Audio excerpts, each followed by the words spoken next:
بسم الله الرحمن الرحيم الحمد لله رب العالمين والصلاة والسلام على نبينا محمد وعلى آله وأصحابه وسلم تسليما مزيدا ثم أما بعد إخوة الكرام السلام عليكم ورحمة الله وبركاته.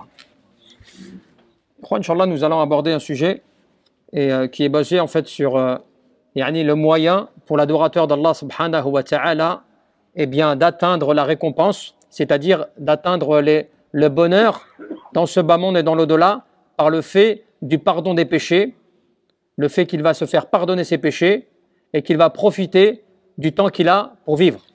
Et cela, vous savez, vous avez déjà un récit qui est rapporté par Fudayl ibn Iyad, min al-Kibar, l'ulama al-salihin, min a'immat al-Islam, parmi les grands imams de l'Islam. Fudayl ibn Iyad, قال لرجل كم أتت عليك. Une fois, donc, Fudayl, il pose la question à un homme. Il lui dit, ça fait combien de temps que tu vis? Qala sittuna sana. Il dit, cela fait 60 ans. Qala fa anta mundu sittina sana tasiru ila rabbik yushiku an tablugh. Et il lui dit, cela veut dire que ça fait 60 années, 60 ans que tu es en train de cheminer vers ton Seigneur et que tu vas bientôt le rencontrer. Faqala ar-rajul, et l'homme, qu'est-ce qu'il dit? Inna lillahi wa inna ilayhi raji'un. Puisqu'il s'étonne de cela, et il dit, c'est à Allah que nous appartenons et c'est à lui que nous allons revenir. Faqala Fudayl, et al-Fudayl, qu'est-ce qu'il lui dit? Il lui dit, ata'rifu tafsirahu, est-ce que tu sais ce que veut dire la parole que tu viens de prononcer? L'homme dit, Ana lillah abdun wa ilayhi raji'u. Donc cela veut dire que je suis moi un adorateur d'Allah subhanahu wa ta'ala et que c'est vers lui que je vais être ramené. Faman alima annahu lillah abdun. Et il lui répond, quand la personne elle sait qu'elle est adorateur d'Allah, wa annahu ilayhi raji'u, et qu'il sait qu'il va être ramené à Allah subhanahu wa ta'ala, falya'lam annahu mawquf. Eh bien, il faut, dans ce cas-là, qu'il sache qu'il va devoir se présenter. وَمَنْ عَلِمَ أَنَّهُ مَوْقُوفٌ, et celui qui sait qu'il va devoir se présenter, فَلْيَعْلَمْ, il faut qu'il sache, أَنَّهُ مَسْئُولٌ, qu'il va être interrogé. وَمَنْ عَلِمَ أَنَّهُ مَسْئُولٌ, et celui qui sait qu'il va être interrogé, فَلْيُعِدَّ لِلسُّؤَالِ, il doit se préparer aux questions, jawaban, en préparant des réponses qu'il faut. فَقَالَ الرَّجُلُ, et l'homme il lui dit, Fama al-hilah, quelle est donc la voie qu'il faut que j'emprunte? Qu'est-ce que je dois faire alors? Qala yasira. Et Al-Fudayl, qu'est-ce qu'il lui dit? C'est quelque chose de très simple. C'est là que c'est intéressant. Il lui dit c'est quelque chose de très simple. Le fait, je résume, le fait que tu saches que tu es un adorateur d'Allah Azza wa Jal, que tu saches que tu vas être ramené à lui, que tu saches que ainsi tu vas être présenté à lui, que tu saches que tu vas être donc interrogé et que de l'interrogation, il faut que tu te prépares aux réponses. Quelle est la voie qu'il faut que j'emprunte? Et il lui dit, cela est très facile. Maria, et l'homme lui dit, mais qu'est-elle alors? Faqala tuhsinu fima baqiya yughfar lak ma mada. فإنك إن أسأت فيما بقي أخذت بما مضى وبما بقي. Et il lui dit, eh bien, si tu excelles, si tu fais preuve d'excellence dans le reste de ta vie, dans ce qui te reste en années à vivre, eh bien, certes, tu seras pardonné. Mais si tu continues à commettre des péchés dans le reste de ta vie, tu devras rendre compte de ce que tu as fait et de ce que tu faisais, de ce que tu as fait avant et de ce que tu as fait après. Qu'est-ce qu'on comprend? Que quand l'adorateur d'Allah subhanahu wa ta'ala, il prend connaissance, il prend conscience, à l'heure d'aujourd'hui, de ce qui peut lui rester comme vie, et qu'à partir de maintenant, il se met à exceller dans son adoration d'Allah subhanahu wa ta'ala, Allah, il peut te pardonner ton passé et t'accorder la réussite dans ce qui reste. Par contre, si tu continues encore, alors que tu sais ce qu'on vient de se dire, hein. Tu sais que tu appartiens à Allah, tu sais que tu vas être ramené à lui, tu sais que tu vas être interrogé, tu sais qu'il faut que tu te prépares aux réponses, et ainsi de suite, et que tu continues à faire des péchés, Tu continues à avoir une mauvaise vie, eh bien tu devras rendre compte dans cet état, si tu pars ainsi, tu devras rendre compte dans cet état de ce que tu as fait avant, mais aussi de comment tu as terminé dans ta vie.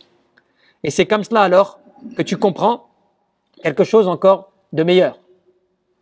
Ce qu'a expliqué dans في بعض الكلمات que l'on retrouve encore une fois عند ابن القيم qui te dit هلم إلى الدخول على الله ومجازنته في الدار السلام بلا نصب ولا تعب ولا عنائب بل يعني من أقرب الطرق وأسهلها.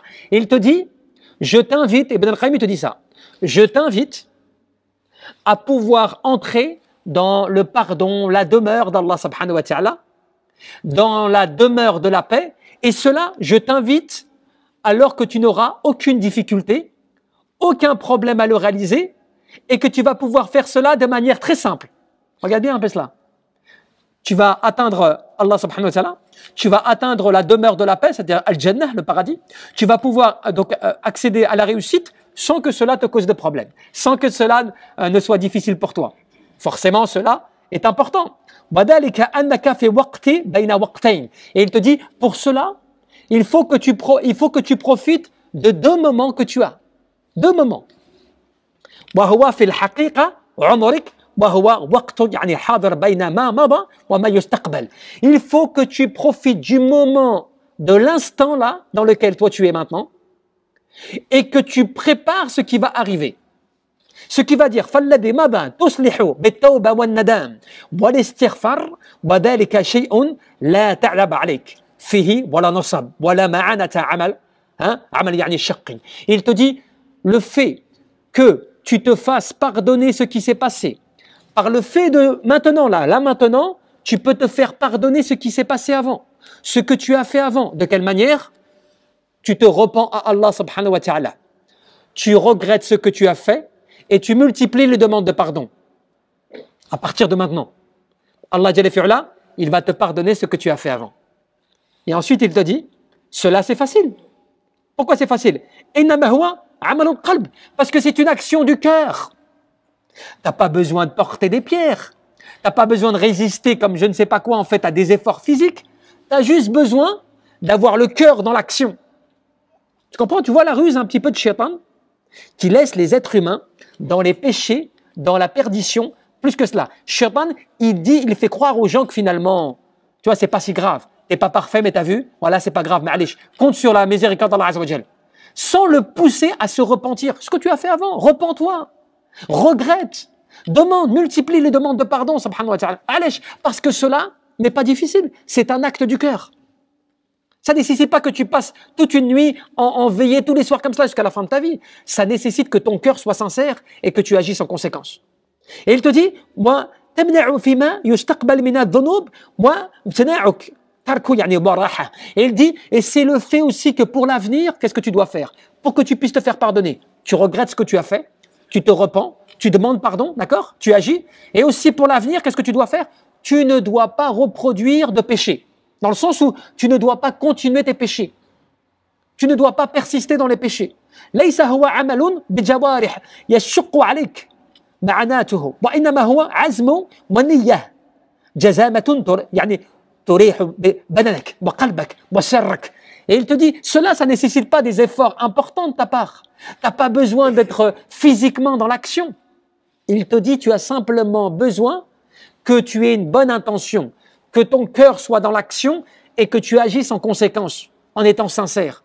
Cela, pour te faire pardonner tes péchés et pour ne pas faire des péchés. Parce que tu sais, quand tu fais pas de péché, quand tu prends la résolution de ne pas faire de péché, quand tu décides de ne plus continuer à faire des péchés, est-ce que cela te demande des actions physiques? Est-ce que cela te demande de faire des efforts physiques? Non, cela te demande simplement d'avoir une résolution certaine. C'est-à-dire tu es convaincu que tu ne veux plus faire de péché. Et que tu t'abstiens de t'adonner à des choses mauvaises. Que tu ne t'engages pas à faire des choses mauvaises. Ce n'est pas quelque chose de difficile. Même si pour des gens, commettre des péchés, c'est quelque chose qui les attire de trop. Tu vois, les passions, ainsi de suite. C'est pour ça que beaucoup de personnes se disent, oui, mais moi, j'arrive pas à faire ceci, j'arrive pas à faire cela, j'arrive pas à arrêter tel péché, j'arrive pas, c'est trop difficile. C'est pas que c'est trop difficile. C'est que tu t'es mis en position de faiblesse. C'est pas pareil. Tu vois? C'est comme, imaginons, quelqu'un qui est sur un ring. Il ne s'est jamais entraîné. Ou il s'entraîne partiellement. Il ne fait même pas d'effort. Il ne révise même pas ce qu'il doit réviser pour être prêt et avoir une garde nécessaire. Et après, il dit, mais c'est trop difficile. Chaque fois que je monte sur ligne, j'ai même pas de technique, j'ai rien. Mais c'est normal, tu ne te prépares pas. C'est normal, tu ne fais pas d'effort. Tu restes dans une position de passivité, d'inaction. Après, tu espères que ça va tomber du ciel. Mais si tu as une résolution, tu es sincère, il y a deux choses. Et Ibn al-Qayyim te dit, c'est très facile. Le passé, repens-toi, regrette, multiplie les demandes de pardon. Allah, il va te pardonner. Et dans le futur, ne refais plus tes péchés. Arrête ces péchés-là, délaisse ces péchés-là. Ne sois plus dans cela, reste dans cette position, t'es pardonné. C'est pas une action difficile en soi. C'est un acte du cœur. C'est une sincérité qui doit partir du cœur. C'est une résolution de ta part. Tu vois? يعني فما مضى تصلح بالتوبة وما يستقبل يعني تصلح بالامتناع والعزم والنية وليس بالجوارح في هذين نصب ولا تعب. Ces deux actions qui ne nécessitent pas d'effort physique. Le présent, en te repentant, ainsi de suite, comme on l'a dit, et le futur, en ne refaisant pas. Qu'est-ce que cela veut dire? Tu n'as pas d'action à faire.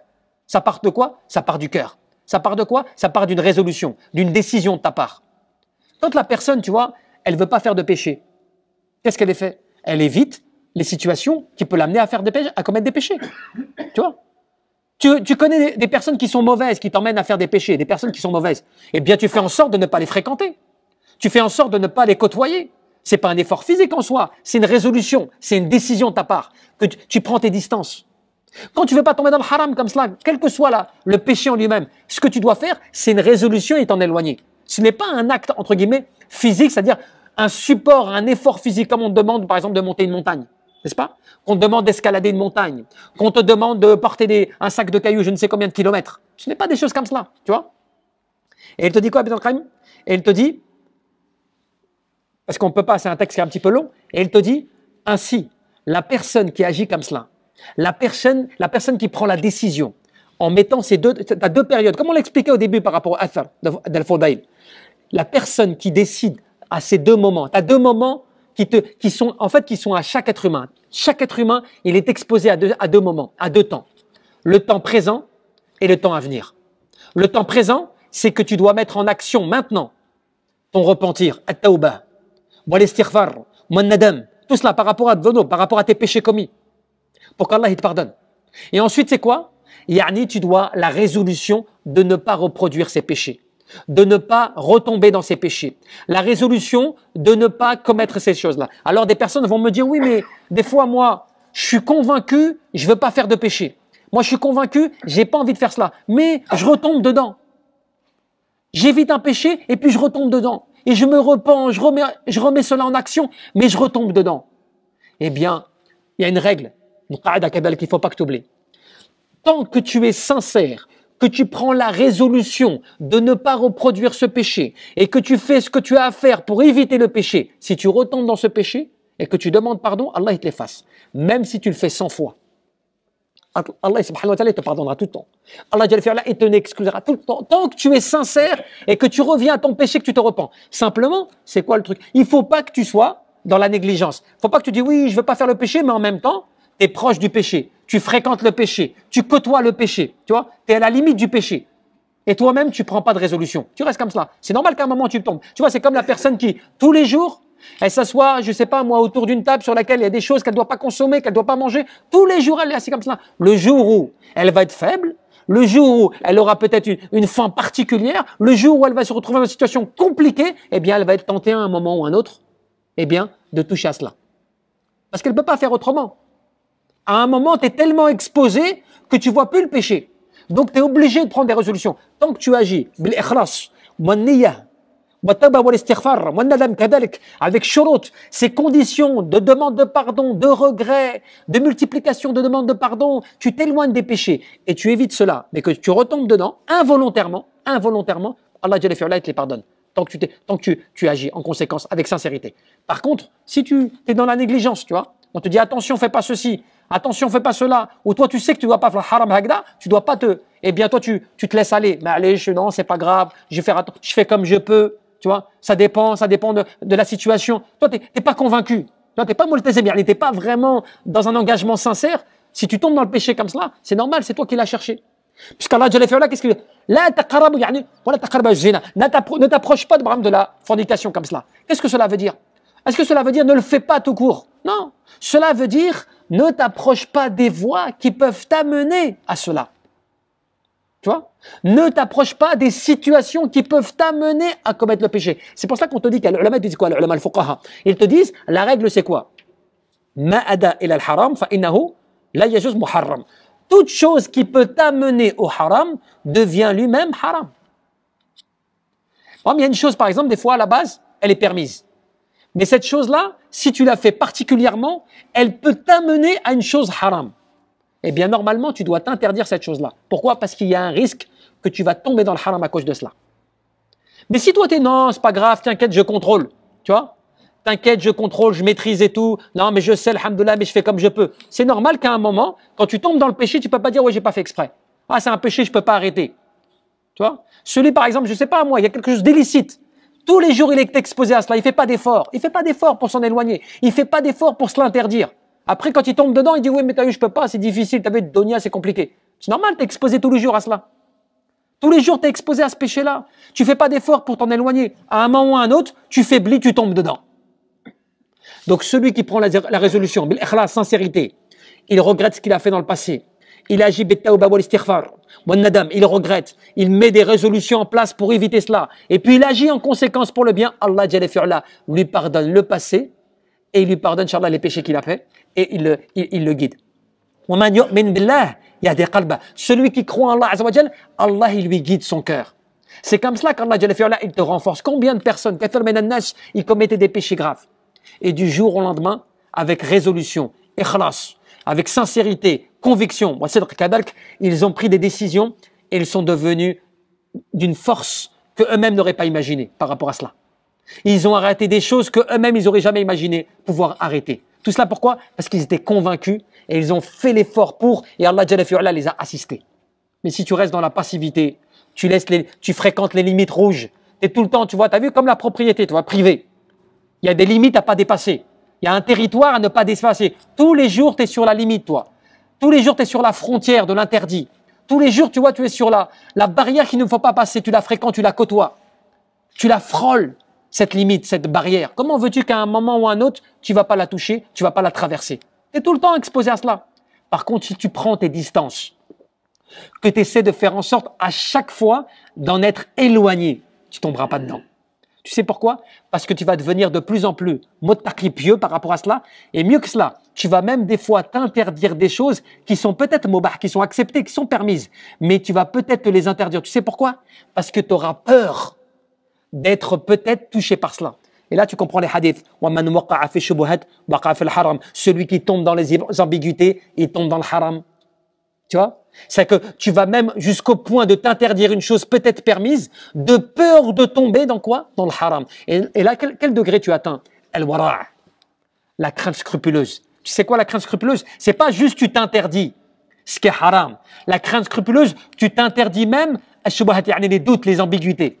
On t'amène quelque chose, quelqu'un il t'amène quelque chose, ton voisin il vient, il fait tiens, je t'offre cela. Toi, ton voisin, tu le connais pour faire les 400 coups. Toi, tu le connais, les Ma'rouf, il est connu pour les 400 coups. Il vient, il dit, tiens, je te fais cadeau d'un truc. Je sais pas, un électroménager, une télé, je sais pas quoi, tu vois. Tiens, cadeau. Toi, tu le connais, tu sais que 9-9, tu vois, 50-50, il y a des choses, c'est pas clair. Al-wara', qu'est-ce qu'il fait le wara'? Tu vas pas le prendre. Pourquoi? Parce que tu as l'impression quand même que ce qu'il te donne là, que ce qu'il te ramène là, c'est pas complètement légal. Tu sens quelque chose qui est al-furqan, tu vois, ce discernement. Mais celui qui est encore dans la base, la taqwa de base, parce que tout le monde est pieux, hein, une base de piété, tu vois, taqwa. Celui qui est dans la piété de base, il va dire, oh, je te donne, bien sûr, donne. Non, t'en bouge pas, c'est moi, je viens le chercher. Tu vois? Il va pas se poser de questions plus que cela, parce que pour lui, c'est permis. Pour lui, il me l'a donné, tu vois. Je vois pas, il est où le mal, tu vois. Moi, j'ai pas cher. Moi, je sais pas presque ce qu'il fait avec. Mais le wara', il va te faire que je connais la personne ou je connais le mode de vie de la personne. Ce mode de vie me fait pas accepter ce qu'il me donne. Même s'il est très gentil. Même si il a une bonne intention. Laquelle, tu vois, je vais pas rentrer. Et ça, t'as plein d'affaires hein, sur cela. Hein. T'as beaucoup de sahaba qui se sont interdits des choses graves. Des choses comme cela. Quelqu'un qui, tu vois, Abu Bakr, on lui a ramené quelque chose, du lait que quelqu'un avait pris d'une propriété interdite. Il lui a ramené, après qu'on lui a dit, il a mis ses doigts dans la bouche pour vomir. De peur qu'il avalait quelque chose qui lui était haram. Tu vois? Al-wara'. Et donc ce degré-là, eh bien c'est un degré qui va par le fait que tu vas t'éloigner de plus en plus de haram, tu es convaincu, tu regrettes, tu es sincère, tu fais tout ce que tu as à faire. Et c'est pas évident, parce que des fois, il y a des choses que tu as envie de faire. Il y a des choses que tu trouves, tu as un plaisir à les faire, tu vois. Ça te fait du bien, ça te décontracte. Donc des fois, tu n'as pas forcément envie de complètement te l'interdire. Mais il est là le degré, tu vois, l'élévation, tu vois, près d'Allah subhanahu wa ta'ala. C'est que tu fais des efforts sur des choses que des gens ne font pas comme effort. Et cela, ça te renforce ta foi, ça te renforce al-yaqin, ta certitude, ça te renforce tes convictions près d'Allah subhanahu wa ta'ala. Et là, tu commences à rentrer dans le domaine de, tu te fais pardonner le passé. Allah Jalla Fi'ala, il te guide vers les bonnes voies parce qu'il veut te faire partir de dunya de la meilleure des façons, tu vois. Allahu a'lam, tabaraka wa ta'ala, an yarzuqana al-ikhlas fi al-qalb wal-amal wan-niyyah. إلى سبيل ربك بالحكمة والموعظة الحسنة